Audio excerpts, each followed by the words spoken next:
I was chatting with a buddy the other day who's been juggling a bunch of 4K video projects and a side hobby of streaming the latest games. He's got a decent laptop, but every time he opens Premiere Pro or launches a CAD model, the frame drops and his render queue turns into a marathon. He asked me, do I need a full-blown workstation, or can I just upgrade my desktop? I could hear the hesitation in his voice. He's not looking to blow his entire budget on a machine that sits idle most of the week, but he also can't afford to keep waiting for those long render times. That's the exact spot where the HP Z2 G9 workstation lands. And before we get into the nitty-gritty, link is in the description if you want to check the product details on Amazon. First off, the Z2 G9 isn't trying to be a flashy gaming rig with RGB ribbons. It's a purpose-built tower that leans into reliability and expandability. The chassis is a classic HP tower shape, which means you can slide it under a desk or push it into a corner without it screaming for attention.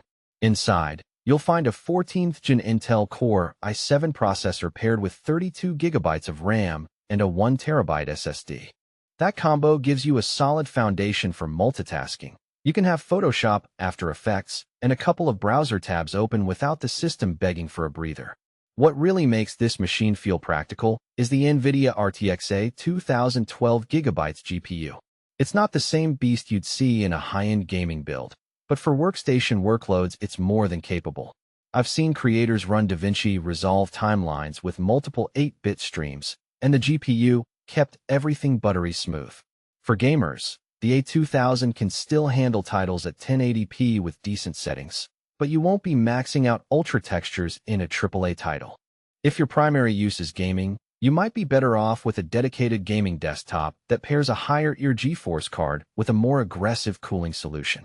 That's one of those hidden trade-offs. The Z2 G9 is tuned for professional workloads first, gaming second. Let's talk about daily usability. The front panel has a single USB-C port, a couple of USB-A slots, and a headphone jack. It's enough for plugging in an external drive or a headset, but if you're used to a workstation with a dozen front panel ports, you'll notice the difference. The power button is a quiet, tactile click that feels solid, and the system boots into Windows 11 Pro in under 10 seconds, a nice perk when you're rushing to meet a deadline.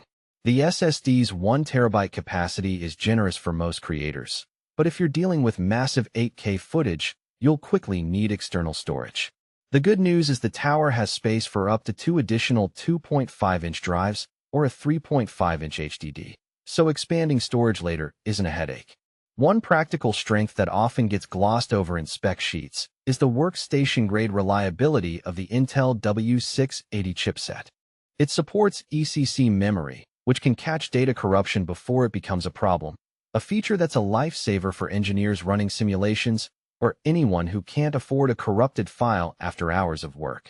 The chipset also gives you 4 PCIe 4.0 lanes for the GPU, ensuring the RTX 2000 gets the bandwidth it needs without bottlenecking. Now, the weaknesses.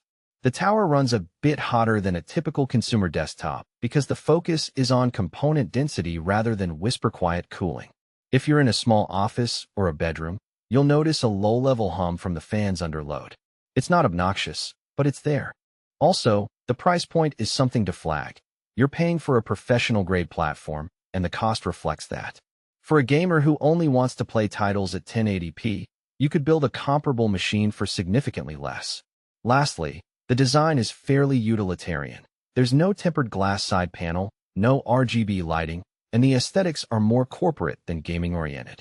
If you love showing off your rig on streams, that might feel like a compromise. Who should buy this? If you're a content creator, an architect, or an engineer who spends hours in resource-heavy applications, the Z2 G9 offers a balanced mix of CPU horsepower, GPU acceleration, and expandability that will shave hours off render times. It's also a solid choice for freelancers who need a reliable workhorse that won't crash in the middle of a client deadline. The EC-capable chipset and the ability to add more storage or even upgrade the GPU later make it future-proof for at least a few years. Who should skip it? If you're a pure gamer looking for the highest frame rates in the latest titles, you'll likely get better value from a gaming-focused desktop with a GeForce RTX 3070 or 4080 and a more aggressive cooling solution. Likewise, if you're on a tight budget and only need a machine for web browsing, office work, and occasional video playback, the Z2 G9 is overkill. In those cases, a mid-range consumer tower will meet your